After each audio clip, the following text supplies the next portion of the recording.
से क्या हाल हो गया इस बच्चे का देख। అర్జెంటుగా మీ ఇంట్లో ఉన్న పిల్లలకి స్క్రీన్ టైం తగ్గించండి. రీల్స్ అవి చూడడం అనేది ఈవెన్ మనం కూడా తగ్గించాలి కన్జంప్షన్. బికాజ్ ఎందుకంటే బ్రెయిన్ మీద ఈ రీల్స్ చూడడం అనేది ఎలాంటి ఇంపాక్ట్ ఉంటుందని ఒక సర్వే చేశారు. న్యూరో ఇమేజ్ అనే జర్నల్లో పబ్లిష్ చేశారనమాట. సో చేస్తే దీనిలో వీళ్ళు టెక్నికల్ టర్మ్స్ ఉన్నాయి, అవన్నీ కొంచెం సింపుల్గా మీకు చెప్తాను.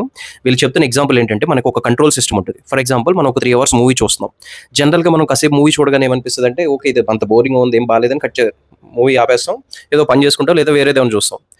బట్ ఈ రీల్స్ వల్ల ఏమవుతుందంటే ఆ కాగ్నిటివ్ కంట్రోల్ అనేది ఆఫ్ అయిపోతుందంట. అంటే ఒక రీల్ చూడగానే అది ఎక్సైటింగ్గా ఉంటే ఓకే ఫైన్, లేదు అంటే నెక్స్ట్ రీల్కి డూమ్ స్క్రోలింగ్కి వెళ్ళిపోతాం. అంటే ఒక రీలో లేదా కాసేపు ఒక 5 మినిట్స్ అని స్టార్ట్ చేసింది 30 మినిట్స్ 1 అవర్ ఇలా టైం వేస్ట్ అవుతుంది. అంటే బేసిక్గా ఆ కాగ్నిటివ్ కంట్రోల్ బటన్ అనేది ఆఫ్లైన్కి వెళ్ళిపోతుంది అనేది ఈ రీసెర్చ్ ఫైండ్ అవుట్ చేసింది.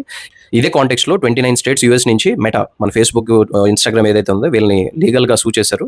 మోర్ దాన్ 1.4 ట్రిలియన్ కాంపెన్సేషన్ అడుగుతున్నారు. రీజన్ ఏంటంటే చిన్నపిల్లల్ని ఎవరైతే బిలో 18 ఇయర్స్ ఉంటారో వీళ్ళని టార్గెట్ చేస్తుందట మెటా ఇన్స్టాగ్రామ్. ఇవి ఈవెన్ ఇండియాలో కూడా అంటే వీళ్ళకి వచ్చే కాంటెంట్ కానీ అడిక్టివ్గా ఉంటుంది, ఇంకా వాళ్ళు అందులోనే ఇదైపోతూ ఉంటారు.